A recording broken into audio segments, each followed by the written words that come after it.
జమ్మికుంట మండలంలోని వావిలాల ప్రాథమిక ఆరోగ్య కేంద్రం పరిధిలోని గ్రామీణ మరియు పట్టణ ప్రాంతాల్లోని అన్ని ప్రభుత్వ పాఠశాలల్లో ప్రభుత్వం ఆదేశానుసారం గత నెలలో ఆర్బీఎస్కే టీం ద్వారా అన్ని పాఠశాలలోని విద్యార్థులకు కంటి పరీక్ష నిర్వహించడం జరిగింది।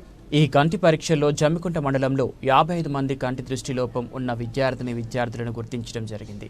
అట్టి కంటి దృష్టిలోపం ఉన్న విద్యార్థులకు కరీంనగర్ జిల్లా కలెక్టర్ మరియు జిల్లా వైద్యారోగ్య శాఖ అధికారి ఆదేశానుసారం వావిలాల ప్రాథమిక ఆరోగ్య కేంద్రం వైద్యాధికారి డాక్టర్ రాజేష్ ఆధ్వర్యంలో జమ్మికుంట పట్టణంలోని మైనార్టీ బాలికల పాఠశాలలో మరియు జిల్లా పరిషత్ ఉన్నత పాఠశాలలో విద్యార్థులకు కంటి అద్దాల పంపిణీ కార్యక్రమం నిర్వహించడం జరిగింది। మండల విద్యాశాఖ అధికారి హేమలత ముఖ్య అతిథిగా హాజరై వారి చేతుల మీదుగా కంటి అద్దాలను విద్యార్థులకు పంపిణీ చేయడం జరిగింది। డాక్టర్ రాజేష్, డాక్టర్ మొగిలి కండ్ల సంరక్షణ గురించి విద్యార్థులకు అవగాహన కల్పించారు। డాక్టర్ చందన మరియు హెల్త్ ఎడ్యుకేటర్ మోహన్ రెడ్డి పోషకాహారం, వ్యక్తిగత పరిశుభ్రత, సీజనల్ వ్యాధులు, రక్తహీనత మొదలగు వాటి గురించి విద్యార్థులకు అవగాహన కల్పించారు। మంచి పోషకాహారం, పండ్లు, పాలు, గుడ్లు, చేపలు, ఆకుకూరలు తీసుకున్నట్లయితే ఆరోగ్యంగా ఉంటారని విద్యార్థులకు సూచించారు। అదేవిధంగా వడదెబ్బ లక్షణాలు తీసుకోవాల్సిన జాగ్రత్తల గురించి క్లుప్తంగా వివరించి చెప్పారు। ఈ కార్యక్రమంలో మండల విద్యాశాఖ అధికారి Hemalatha, doctor Rajesh, doctor Chandana, doctor Mogili, health educator Mohan Reddy, health supervisor Aruna Sadanandam, Nadia Farnaz, school headmasters, RBSK వైద్య సిబ్బంది, స్కూల్ టీచర్స్, ఆశా కార్యకర్తలు మరియు విద్యార్థులు పాల్గొన్నారు।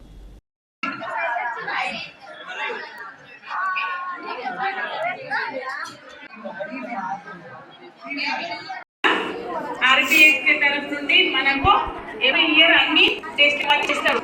పిల్లలు హెల్తీ లేదా అని చెప్పి కొంచెం మీ హైట్ కరెక్ట్ ఉందా, వెయిట్ ఉన్నారా, మంచిగా ఏమేమి రకాల ఫుడ్ తీసుకోవాలి, ఎట్లా ఉండాలి, మీకు అన్ని జాగ్రత్తలు చెప్తూ ఎవరైనా ఎనీమిక్ ఉన్నారా అట్లాంటి వాళ్ళకి టాబ్లెట్స్ ఇవ్వడం, ఇవన్నీ బ్లడ్ టెస్ట్ చేయడం, తర్వాత వాళ్ళకు కొందరికి ఐరన్ డెఫిషియన్సీ ఉంటే కనుక అట్లాంటి టాబ్లెట్స్ ఇవ్వడం ఇవన్నీ చేస్తారు। అదే భాగంగా ఈ టెస్ట్ చేయడం జరిగింది। దాదాపుగా 19 మంది ఐస్ ఉంది। ఐసైట్ ఎంత వచ్చింది అనేది మీకు అర్థమైందా? బాగా సెల్లు చూస్తారు కావచ్చు, ఇది చూసారా చూడరా? అంటే కొందరికి మామూలుగా మనం తినే ఫుడ్ లో కూడా డెఫిషియన్సీ ఉంటే అట్లా కూడా రావచ్చు। కాకపోతే ఎక్కువ సెల్లును మూడోది కాబట్టి దాంతో సైట్ ఎక్కువ వస్తుంది। అది కొంచెము తక్కువ టీవీ చూడడం తగ్గండి, చదవడం ఎక్కువ చేయండి। సార్ ఇంత ముందు చెప్తూ కాన్స్టెంట్ గా యూజ్ చేయండి। ఫస్ట్ కనిపిస్తుంది, తర్వాత కొన్ని రోజుల తర్వాత సేవ్ అవుతుంది। క్యారెట్, ఏ విటమిన్ ఫుడ్ ఎక్కువ తినండి, ఓకేనా?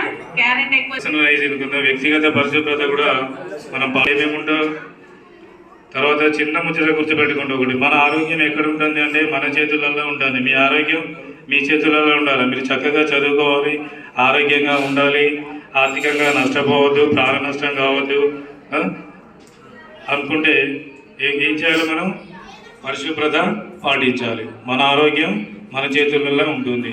ఎక్కడ పడితే అక్కడ చేతులతోటి బుక్స్, టేబుల్స్, గ్రౌండ్లో ఆడినప్పుడు ఇవన్నీ కూడా ఎక్కడ పడితే అక్కడ మీరు చేతులు మనం ముట్టుకుంటాం కాబట్టి చేతులను మనం చేతుల పరిశుభ్రత తప్పకుండా పాటించాలి। చేతుల పరిశుభ్రత టెక్నిక్స్ తెలుసు కదా మీకు?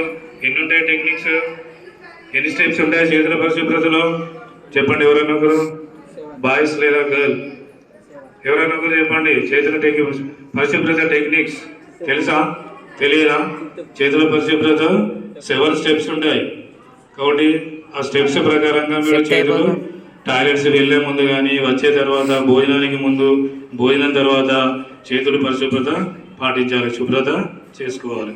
ఎందుకు చేసుకోలేదనుకో, ఇక్కడ ఉన్నాను నేను ఇప్పుడు ఈ టేబుల్ ఇవన్నీ ముట్టుకున్నాను, ఇక్కడ ఉన్నటువంటి వైరస్, బ్యాక్టీరియా అన్నీ మన చేతులకు వండేసి మనం తీసుకునే ఆహార పదార్థాల, గాలి ద్వారా, ముక్కు, మౌతు, నోరు ఇవన్నీ తాకడం వల్ల ఆ వైరస్, బ్యాక్టీరియా బాడీలోకి ఎంటర్ అయి మన జీర్ణాశయంలో అవి గుడ్లు పెట్టి పిల్లలుగా తయారై మనకి జబ్బులను గురి చేస్తాయి। అంతేకాకుండా ఉపాధ్యాయులు మరి ఇక్కడ పెట్టే మీరు మిడ్ డే మీల్స్ సార్ మంచి బ్యాలెన్స్ డైట్, పోషకాహారాన్ని అందిస్తుంటారు స్కూళ్ళలో మిడ్ డే మీల్స్లో కాబట్టి అటువంటి టైంలో మీరు పోషకాహారం తీసుకున్నప్పుడు ఈ క్రిములు లోపల ఉండి మీరు తీసుకున్నటువంటి యొక్క పోషకాహారాన్ని అవే గ్రహించేసి లోపల ఉన్న క్రిములు లావైపోతాం, మీరంతా తెల్లటి మచ్చలతోటి, బలహీనతతోటి బక్కబడి సన్నబడిపోతుంటారు। కాబట్టి పరిశుభ్రత పాటించాలి। Work activity